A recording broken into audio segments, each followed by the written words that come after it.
Kayo po ba mga bossing ko ay minsan ay napapaisip kung bakit parang kahit anong gawin ninyong kayod ay parang sa walat wala asya.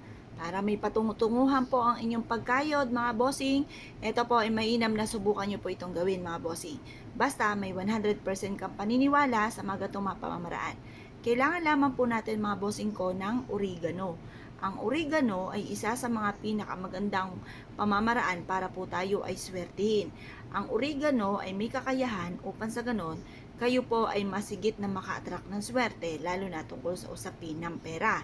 At ganoon din po mga bossing ko ang ating barya, ito po ay nagtatawag ng swerte. Kaya sinasabing ang bilog ay swerte dahil inihahalin tulad po yan sa barya para mabilis tayong maka-attract ng swerte sa pera, para mabilis gumulong ang magandang kapalaran.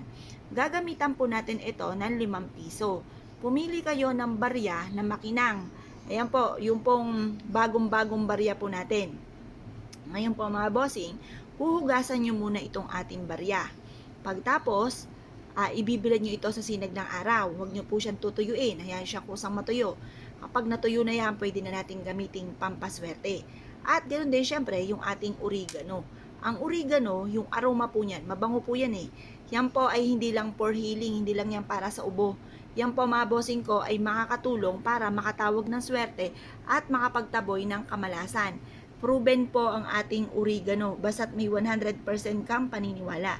Ang gagawin nyo lamang po mga bossing ko, ilalagay nyo po ito dyan sa gitna. Pagkatapos, magwi-wish ka sa may silangan ng 6:30 or kaya po'y alas 7. Halimbawa ay ganito. Halimbawa, meron kayong negosyo. Sa aking negosyo ay dito na ako yayaman. Or kaya po sa tinatayaan kang numero, dito na ako mananalo ng jackpot. Or kaya may karamdaman kayo, sabihin niyo po dito, gumaling na kayo at hindi na kayo magkaroon pa ng karamdaman. Basta lahat ng kahilingan ninyo, walang gamit na sana, direct to the point. Labis-labisin nyo na dahil wala naman pong bayad ang kahilingan. Lubos-lubusin nyo na ang inyo pong mga wishes. Pagtapos po niya mga bossing ko, sabihin nyo sa pamamagitan nito, yayaman ako at magtatagumpay, lahat ang mga pangarap ko ay matutupad. Ibilad nyo po siya sa sinag po ng araw mga bossing hanggang alas 8. Pwede nyo siyang gawin ngayon din po, halimbawa ngayong araw na ito gusto nyo siyang gawin, gawin nyo na po siya. Halimbawa, gusto nyo siyang gawin sa August 11 kasi August 11 ay full moon, gawin nyo po siya. Or kaya August 12, yan naman po mga bossing ko ay ghost month para hindi tayo malasin, hindi tayo lagi namumblema tungkol sa usapin ng pera, makabayad sa mga pagkakautang. The best po ito, gawin nyo po ito mga bossing, proven po ito na maswerte. Ngayon po mga bossing, kung kayo po ay isa sa mga gagawa ng ganito, lubos-lubusin nyo na kahilingan. Pagtapos ng alas 8 ng umaga, tupiin nyo po ito at ilagay sa inyo pong bag or sa inyo pong pitaka. Tupiin nyo lang po siya mga bossing at isiksik sa inyo pong pitaka.